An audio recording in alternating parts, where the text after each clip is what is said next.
রান্না করতে করতে খাচ্ছ যে তুমি, এটা দেখাতে হবে না? কি বানিয়েছে পাপা দেখেছো তুমি? Good morning everyone, welcome back to my channel. কেমন আছো সবাই? আই হোপ সবাই খুব ভালো আছো।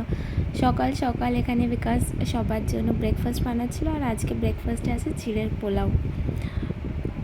ব্রেকফাস্ট করে যাব একটু দোকানে, কারণ শোনার জন্য না কিছু জিনিস কেনার আছে।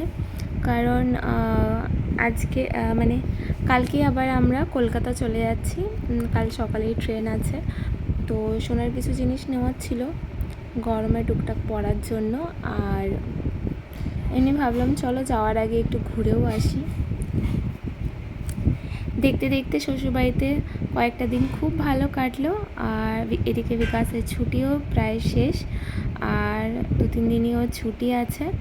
তো যাব কলকাতাতেও 2-3 দিন থাকবে, তারপরে আবার ব্যাক টু দিল্লি। আর আমি প্যাকিং শুরু, কারণ এবার আবার যাওয়ার পালা। আমার রুম থেকে সেরকম একটা ভিডিও করাই হয়নি, তো তোমাদের সাথে শেয়ার করতে পারলাম না। নেক্সট টাইম যখন আবার আসবো তো তোমাদের সাথে আমার রুমটা পুরো ঘুরে দেখাবো। আর 1 ঘন্টার মধ্যে আমাদের সোনা এখানে সকাল সকাল ঘুম থেকে উঠতেই চাইছিল না, কোনো মতে ওকে জোর করে তোলা হয়েছে।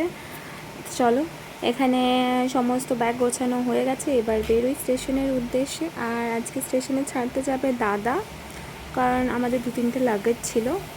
তো চলো এবার বেরোনো যাক। प्लेटफॉर्म नंबर 3 गाड़ी संख्या 103 वर्धमान हटिया 3 पर आ चुकी है। May I have your attention please? Train number 13 Hatia has arrived on platform number 3 गाड़ी संख्या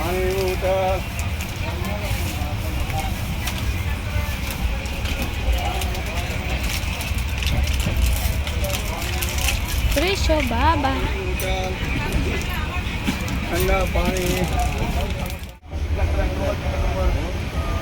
সময়টা কম যাবে এখন তো পাশে আছে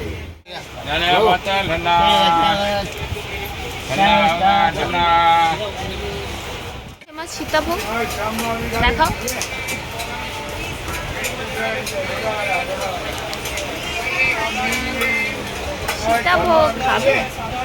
ফাইনালি বাড়ি পৌঁছে গেছি। অ্যাকচুয়ালি স্টেশনে খুব ভিড় ছিল, এই জন্য সোনাকে নিয়ে আমি সেরকম ভিডিও করতে পারিনি। এটা বাড়ি ঢুকে আসার পরের ভিডিও। তো এখানে নিয়ে এসেছিলাম কিছু বিস্কিট, সোনপাপড়ি, মিষ্টি আর খেজুর, সেগুলো। চলো ভিডিওটা আজকের মতো এতটাই। ভালো লাগলে একটা লাইক আর সাবস্ক্রাইব করে দিও।